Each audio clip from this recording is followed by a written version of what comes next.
Yes, Yevamos, Parak Aleph, Chapter 1, Mishnah Beis, Mishnah 2. Now, Mishnah 2 is really just going to be an elaborate, it's going to be how the Mishnah speaks out everything we've been talking about until now.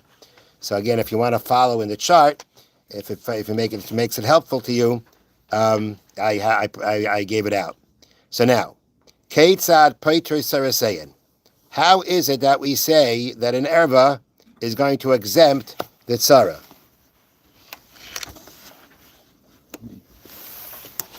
How is it that we say that the erva exempts the tzara from yibam and chalitza? Hayasabitai, if it was his daughter, ayachas mikal harayas elu, or one of any other arayas that we mentioned until now. Again, the word arayas is plural for the word erva, which means the 15 women who are forbidden to a person by way of relationship, either blood relationship or marriage. So if his daughter or any one of the arayas, of these arayas mentioned before, nesua la'achiv, were married to his brother, v'lo yisha acheres, and that brother has another wife, v'meis, and that brother died without children, kashem shabitoi patura, just as his daughter, meaning the surviving brother, regarding survivor brother, who should be doing yibam, the same way his daughter is exempt from yibam or chalitza because she's an erva, kach tzarasa patura, so to her co-wife will be exempt. That's everything we've been saying for the past week. And here's the Mishnah speaking it out. Now, that again, this is regarding that one brother who is the relative to one wife, and therefore the other wife is also exempt. But let's say there's a third brother, and the third brother she's not an erva to none of these women that were married to the deceased brother were an erva to the third brother. Holcha tsaras bitoi. Let's say the co-wife of his daughter went v'nisas lachav hasheni, and she got married to his other brother. Meaning yibam was done by the other brother, who is her uncle, and there's no problem with him doing yibam on her. V'lo yisha acheres, and that third brother, or Mishna calls him the second brother, has another wife. So now it comes out that you have the tzara of the erva, right? That was the one who now went to marry the second brother, and he has another wife. So now that other wife becomes the tzara, the co-wife of the erva, v'meis, and then he died without children. And again, you have these you have women falling to the surviving the first brother.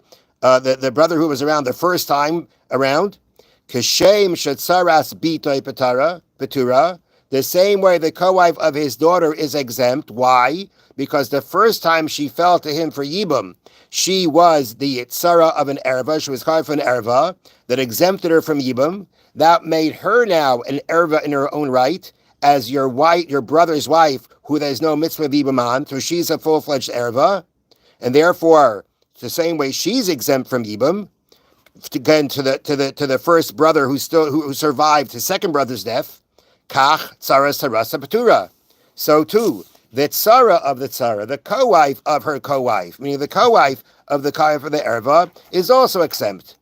Afilu hein meya, and this would go on even if there were 100 of them, meaning if there were 100 brothers, right? And this whole thing repeated itself, where the tzara of the you start with the tzara of the erva, and then she goes to marry the third brother, right? And then the tzara of that tzara goes ahead and marries another brother who's going ahead and survive and who's alive. All these brothers are alive, but they all keep dying without children. And it comes out that each time around, the tzara, the co-wife of the co-wife of the co-wife of the erva is going to be exempt, and that's what it means that it goes forever. So that's how the second Mishnah expands upon the first Mishnah, the first part of the first Mishnah. Now, Keitzad imesu tzaraseyan mutaris, and now let's still illustrate what does it mean what the Mishnah said before. If let's say they died, meaning if the erva died, tzaraseyan mutaris, then their co-wives are permitted. That case is like this. If his daughter or any one of these ervis, meaning of the 15 mentioned in Mishnah Aleph, were married to his brother, that brother has another wife. And then what happens? Mesa Bitai, his daughter dies, meaning his brother now loses his one wife that was the daughter of the other brother. Or he divorced her. V'achakach meis achiv, and then his brother, meaning that brother who was married to your daughter at one time, died. Sarasa muteris. In that situation, her co-wife is mutter, is permitted. Because when the brother died, the erva was no more married to her, so she wasn't the co-wife of an erva when the brother died, which is when yibum takes place. Now, okay, so that's the Mishnah explaining the first part of the Mishnah. Now we have something new. And any woman, meaning any erva, who could have refused and did not do so, her co-wife is going to have chalitza, not ibam. Meaning, if let's say the case is that your daughter is married to your brother, she's a ketana, she is a minor. She is only married midrabanan. She's only married midrabanan to the brother. And that's because even though her father is alive, we had already the case before was, the father had married her off as a minor to another man, and that man divorced her. Once that man divorces her, she is no more under the jurisdiction of her father for marriage. And therefore, she can decide on her own to go ahead and marry a man. It's only going to be a rabbinic marriage. And as we said before, if she wants to get out, she doesn't need a get. All she has to do is do mian. She has to refuse and say, I'm out, I don't want this anymore, and she's free to go. Now, if let's say the case was where your daughter married your brother when she, again, was not under your jurisdiction, and she married your brother midrabanan according to rabbinic law, and the brother has another wife who is married to him according to Torah law, and then the brother died. She didn't do mian. She didn't refuse him. She was married to him rabbinically when he died. So now, according to Torah law, is this woman, is this minor, is she really married to him? No.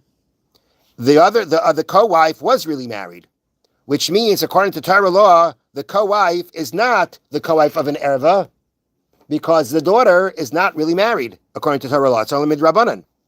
And therefore, according to Torah law, the surviving brother should be doing yibam on the co-wife, because from the Torah's point, she's the only wife. Nonetheless, the Rabbanan said, being that midrabanan, according to rabbinic law, she is married, so if you do yibam on the co-wife, it's going to look like you're doing yibam on the co-wife of an erva. Therefore, the Rabbanan said, you can't do yibam here. But you can't go scot-free, because menatar, according to Torah law, there should be yibam here. And therefore, in order to free her, you do chalitza. So that's what it means when it says, and any woman who could have done mian, who could have refused and didn't do so, so she's rabbinically married to the brother when the brother died, her co-wife is going to get chalitza and not ibam. She has to have chalitza because minatayra, there is a mitzvah of ibam here. But the rabbi said you can't do it because since, according to rabbinic law, she's married. If you were to do yibam on the co-wife, it would look like you're doing yibam on the co-wife of an erva. Okay, let's do Chofetz Chaim. Just got to get the sefer.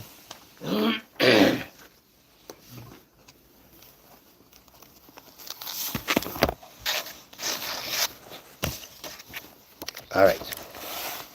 So he said yesterday that in a situation where you're talking about a person who is intentionally doing a sin, and you know about him that he is not someone that really, that has already basically abandoned Yiddishkeit, let's say, and therefore what he is doing when he is sinning intentionally is that he is, that he really doesn't care, and you see that he has done this many times, then we say it would be permissible to go ahead and actually publicize that which he did, that sin that he committed. This same person, if let's say he'll do something or say something, and there's a question of giving him the benefit of the doubt or not, there is no need to give him the benefit of the doubt. You can judge him negatively. Actually, it says you should judge him negatively. Being that regarding everything else, he has already established himself as a Rasha. Our sages say, Torah says, do not afflict, do not cause pain with words to your friend. Amisai. That means your friend, but the word Amisai has the word Am in it, nation, or Im. Chazal say what that means is that someone who's with you in Torah mitzvahs, that's the person you don't afflict with words. But someone who is not paying attention intentionally to the word of Hashem, you're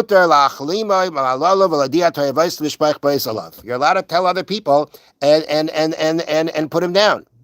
All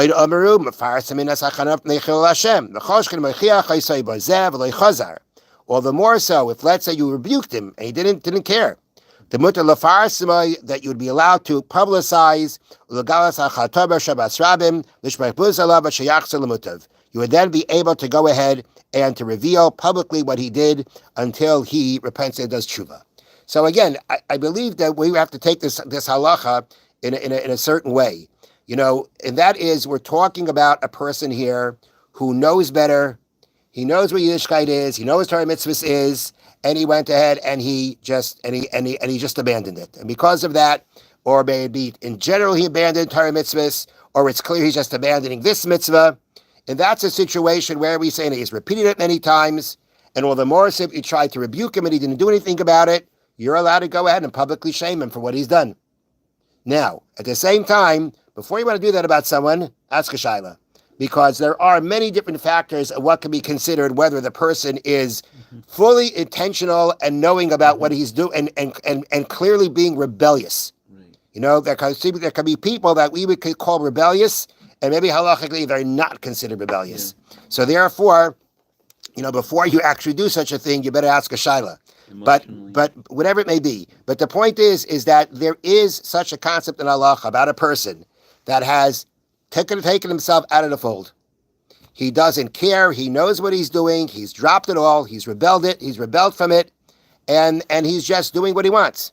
That's a situation where he has established himself as a Rasha, and therefore in that situation, you don't have to worry about speaking Lashon Hara about him. You don't have to worry about shaming him, and do not worry and do not give him the benefit of the doubt. That's what happens if a person is an established Rasha. Have a wonderful day. Thank you, Rabbi. Thank you, Rabbi. He's not an apokorus. It doesn't say he's an apikoros.